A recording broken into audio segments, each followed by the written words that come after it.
नमस्कार दोस्तों, स्वागत है आप लोगों का एजुकेशन हॉटस्पॉट यूट्यूब चैनल पर।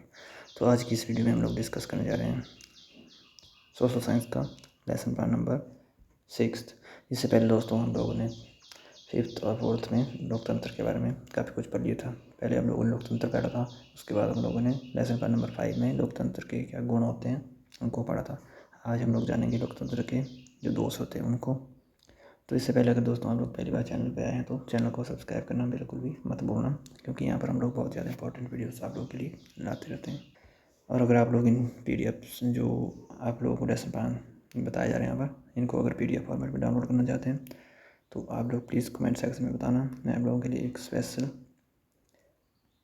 वीडियो बनाऊँगा जिसमें आप लोगों को बताया जाएगा कि आप लोग कैसे इनको डाउनलोड कर सकते हैं। बिल्कुल हमारे पास अवेलेबल है दोस्तों, आप लोग जो भी बताएंगे, जिस भी क्लास के लिए बताएंगे, आप लोगों को लेसन प्लान मिल जाएंगे। तो चलिए वीडियो को स्टार्ट करते हैं। तो दोस्तों सबसे पहले हम लोग यहाँ पर लिखते हैं अनुक्रमांक, उसके बाद लिखते हैं दोस्तों कौन सी क्लास हमारे जिसको हम लोग ये लेसन प्लान बना रहे हैं। उसके बाद बारी आती है दिनांक की, उसके बाद सेशन लिखा जाता है, उसके बाद लिखा जाता है विषय, उपविषय, कालांश और पर्यवेक्षक या पर्यवेक्षिका, जो भी हमारा ऑब्जर्व होता है उसका नाम। इसके बाद लिखे जाते हैं दोस्तों मुख्य शिक्षण बिंदु। यहाँ पर पहला एलिमेंट होता है हमारा। उसके बाद यहाँ पर सारे जो भी मुख्य शिक्षण बिंदु होते हैं वो लिखे जाते हैं। इनको लिखे जाता है दोस्तों इस फॉर्मेट में, जो इसके सब पॉइंट होते हैं। जैसे 2 नंबर का सब पॉइंट है 2.1, 2.2, 2.3, 2.4, 2.5 ऐसे। इसके बाद बारी आती है दोस्तों सेकंड पॉइंट की। तो यहाँ पर अनुदेशनात्मक उद्देश्यों को बताया जाता है, जो हमारे इंस्ट्रक्शनल ऑब्जेक्टिव्स होते हैं। इन उद्देश्यों का मतलब होता है दोस्तों कि जो हम लोग टीचिंग करवाने वाले हैं, जो लर्निंग होने वाली है इसमें। उसके बाद इसको पूरा करने के बाद जैसे कविता पढ़ाई जा रही है, कोई लेसन पढ़ाया जा रहा है, तो उसके करने के बाद बच्चे ये चीज़ें जो ऑब्जेक्टिव्स हैं इनको हासिल कर लेंगे, उनको प्राप्त कर लेंगे। इसके बाद बारी आती है शिक्षण सहायक सामग्री की। 2 प्रकार की होती हैं। एक होती है जनरल, जिसमें श्याम पट, चौक, झाड़, संकेत इत्यादि, और विशिष्ट सामग्री होती है इसमें अगर हम लोगों ने चार्ट यूज़ किया हुआ तो चार्ट, अगर यहाँ पर हम लोगों ने मॉडल यूज़ किया तो मॉडल। इसके बाद आता है दोस्तों हमारे पास 4th नंबर पूर्व विज्ञान परीक्षण। यहाँ पर बच्चों का जो प्रीवियस नॉलेज होता है उसको टेस्ट करने के लिए कुछ एक प्रश्न पूछे जाते हैं। ये रहा आपका पहला प्रश्न, ये रहा दूसरा क्वेश्चन, ये रहा तीसरा क्वेश्चन, और इसके बाद चौथा क्वेश्चन दोस्तों। तो यहाँ पर क्वेश्चन का जो लास्ट क्वेश्चन होता है, इसमें जो आंसर होता है दोस्तों वो नहीं आ पाता है, स्टूडेंट्स को समझ नहीं आता है ये क्वेश्चन, क्योंकि दोस्तों सारे जो हमारा टॉपिक होता है उससे रिलेटेड होते हैं। तो यहाँ पर बच्चे असमर्थ हो जाते हैं आंसर देने में, और फिर यहाँ पर की जाती है उपविषय की उद्घोषणा। जो हम लोग पढ़ाने वाले हैं उसकी उद्घोषणा की जाती है कि दोस्तों आज हम लोग इसके बारे में अध्ययन करें। तो यहाँ पर 5th नंबर पर हो गई उपविषय की उद्घोषणा। फिर हो जाती है दोस्तों प्रेजेंटेशन स्टार्ट 6th नंबर में। तो यहाँ पर होते हैं हमारे पास 4 एलिमेंट। पहला होता है मुख्य शिक्षण बिंदु, जो छात्र अध्यापक क्रिया होती है वो, उसके बाद छात्र क्रियाएँ और सहमत कार्य। तो यहाँ पर सबसे पहले जो हमारा मुख्य शिक्षण बिंदु है वो है लोकतंत्र के दोष।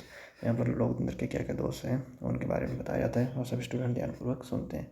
जो हमारा टॉपिक का मेन मुख्य शिक्षण बिंदु है उसको हेडिंग के रूप में, जो हमारा मेन हेडिंग है उसको ब्लैक बोर्ड पर लिखा जाता है। इसके बाद बताए जाएंगे दोषों के प्रकार, जो लोकतंत्र के मुख्य दोष हैं। जो यहाँ पर बताए गए 5 प्रकार के हैं उनको बताया जाता है।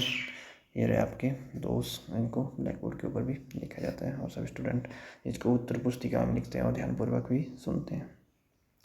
अब दोस्तों यहाँ पर क्योंकि दोषों को बताया गया है तो फिर यहाँ पर आपको एक जो टीचिंग एड है उसको भी यूज़ कर सकते हैं, जैसे कि चार्ट वगैरह आप लोग यूज़ कर सकते हैं। अगर नहीं करना है तो यहाँ पर आप लोग देखिए मिनिएचर आप लोगों को लगाना है इसके बिल्कुल सामने, यहाँ पर जैसे कि ये लगाया गया है। आप लोगों ने सेम ऐसे इस प्रकार से एक मिनिएचर भी ऐड कर, और फिर यहाँ पर स्टूडेंट से क्वेश्चनिंग स्टार्ट होती है। तो ये रहा आपका पहला क्वेश्चन। यहाँ पर स्टूडेंट से क्वेश्चन पूछा जाता है और यहाँ पर स्टूडेंट आंसर देते हैं, और यहाँ पर आप स्टूडेंट्स को कहा जाता है कि शाबाश ठीक है। यहाँ पर एक और क्वेश्चन पूछा जाता है, उसका स्टूडेंट आंसर देते हैं। यहाँ पर हमारा अगला जो मुख्य शिक्षण बिंदु है वो है गुणों की अपेक्षा संख्या पर बल। तो यहाँ पर फिर इसको थोड़ा सा डिफाइन किया जाता है, सभी स्टूडेंट ध्यानपूर्वक सुनते हैं और इसको ब्लैक बोर्ड के ऊपर भी यहाँ पर लिखा जाता है हेडिंग को। इसके बाद हमारा अगला जो हेडिंग है मुख्य शिक्षण बिंदु है वो है भ्रष्ट शासन व्यवस्था। इसके बारे में थोड़ा सा डिफाइन किया जाता है और स्टूडेंट ध्यानपूर्वक सुन रहे हैं। इसके बाद अगला मुख्य शिक्षण बिंदु है अस्थायी सरकार। इसके बारे में थोड़ा डिफाइन किया जाता है और यहाँ पर बताया जाता है। स्टूडेंट सभी ध्यानपूर्वक इसको सुनते हैं और यहाँ पर ब्लैक बोर्ड के ऊपर इसका हेडिंग लिखा जाता है और भी यहाँ पर स्टूडेंट से एक प्रश्न भी पूछा जाता है जो कि ये रहा और इसका आंसर ये रहा।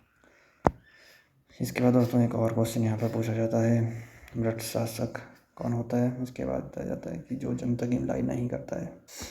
इसके बाद दोस्तों अगला प्रश्न पूछा जाता है कि अस्थायी सरकार से आपका क्या अभिप्राय है। तो यहाँ पर स्टूडेंट्स के द्वारा आंसर दिया जाता है। और इसके बाद दोस्तों अगला जो इसका दोष है वो है अनुत्तरदायी सरकार। इसके बारे में थोड़ा सा बताया जाता है। यहाँ पर सभी स्टूडेंट ध्यानपूर्वक इसको सुनते हैं। इसके बाद दोस्तों अगला हेडिंग है हमारे पास समय का दुरुपयोग। इसके बारे में थोड़ा सा यहाँ पर डिफाइन किया गया है और स्टूडेंट क्या कर रहे हैं ध्यानपूर्वक इसको सुन रहे हैं। इसके बाद अगला क्वेश्चन है दोस्तों यहाँ पर बच्चों से इस प्रकार से और बच्चे इसका आंसर भी देते हैं। इसके बाद होती है दोस्तों 7वें नंबर पे पुनरावृत्ति। तो यहाँ पर स्टूडेंट्स को बताया जाता है कि आज हम लोगों ने किस किस बारे में ध्यानपूर्वक अध्ययन किया। इसके बाद होता है दोस्तों 8वें नंबर पे छात्रों का मूल्यांकन। यहाँ पर कुछ प्रश्न पूछे जाते हैं जो कि इस प्रकार से हैं और यहाँ पर दिया जाता है स्टूडेंट्स को गृह कार्य। इसके बाद प्रतिपुष्टि और पर्यवेक्षक के हस्ताक्षर यहाँ पर फीडबैक दी जाती है फिर जो हमारा ऑब्जर्वर होता है उसके द्वारा।